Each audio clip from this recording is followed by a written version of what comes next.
Welcome back to the garage. Thanks for tuning in. Today, the first order of business is to get these massive mud tires off of this truck. So I'm going to grab a lug wrench and see if I can get these lug nuts to budge.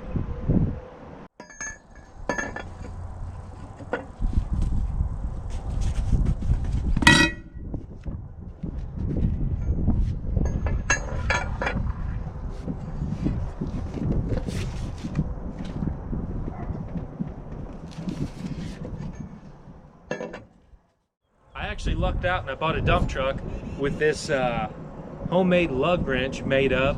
It was laying in the bed of it. It actually fits the lug diameter on this truck as well, so it definitely helped me out instead of using a ratchet and a cheater pipe and maybe breaking the handle. But I wanted to say thanks to a YouTuber buddy of mine, Wesley Johnson.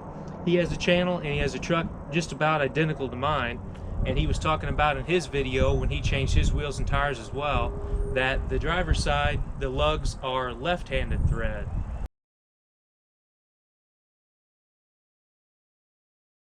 Now that I got two of the tires off of the back of the truck, two of the stock tires, I just have to find a jack big enough to lift this thing up.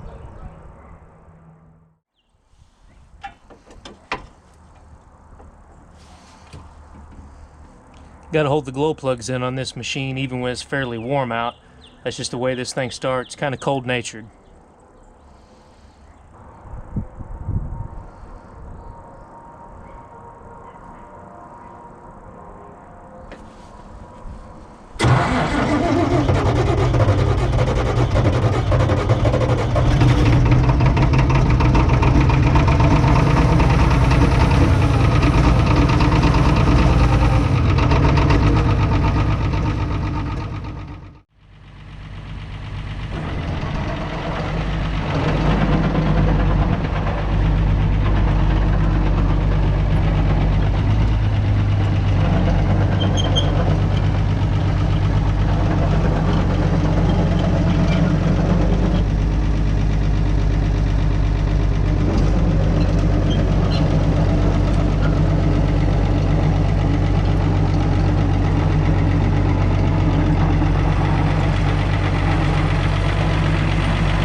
Sit that down a little bit. I'm not going to try even lifting that on there.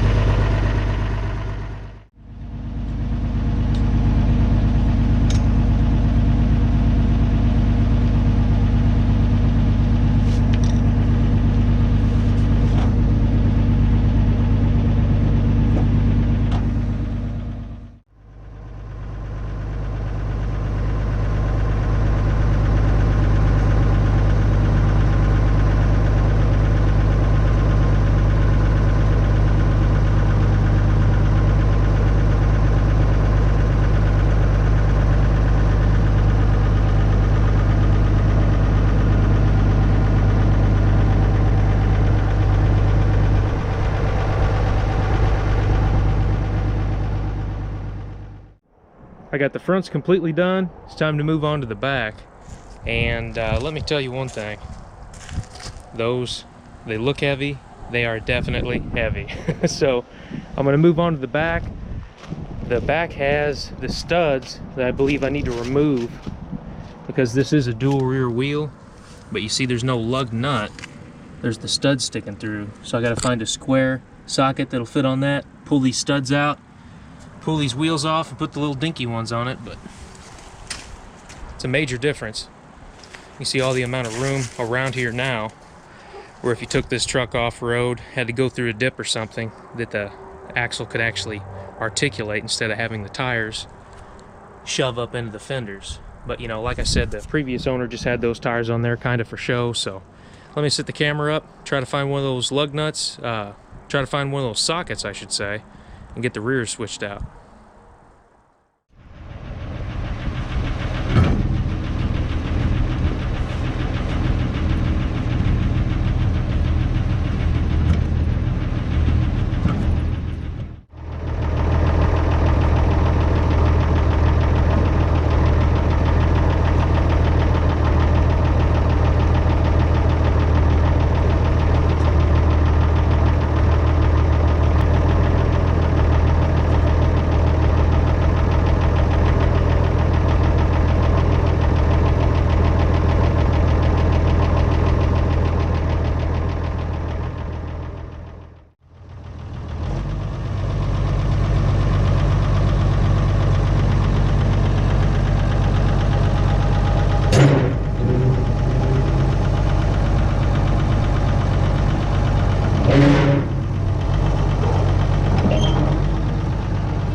Okay, the next order of business, since I've got these massive wheels and tires off of here, is to fix the steering on the truck just to make it a little bit more mobile. Now it does have a hydro assist, I guess steer you would call this on here, for the big tires that are on the truck. And the one fitting is completely broken off of this hose.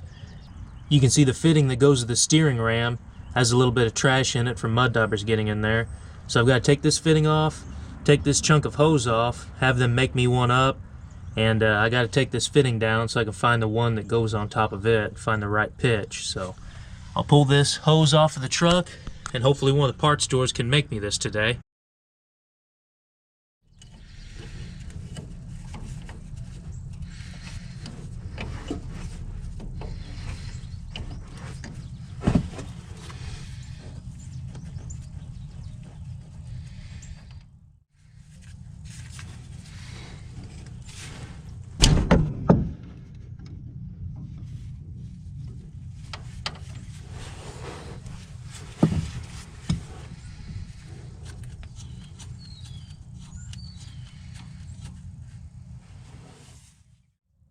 Okay, so I got the line off of here. I'm going to take it down to the parts store, see if they can make me another one.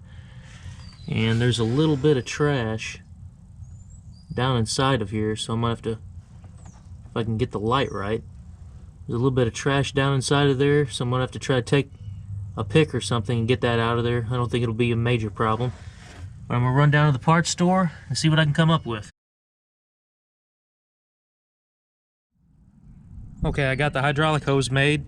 Actually, had to run to a few different spots. I thought O'Reilly's could make one for me, but they didn't have this long of a 90, so I had to go to a local tractor shop, and they made it for me. I guess this was bent this bad. It was bent back on itself because I could only guess those big tires at full lock got into this, pulled it out of the fitting, and bent the line. So I got the new one made up, and these fittings get expensive when they get longer like this. Now, normally a Bobcat hose or something about this length would cost about $25, $30, something like that. But this fitting and hose cost me $45, which isn't terrible, but at the same time, like I said, when you get into some of these weird tractor style fittings, it adds up. But I got my tools out here. I got the pick to get the debris out of the steering ram, and I'm gonna get this put on the truck.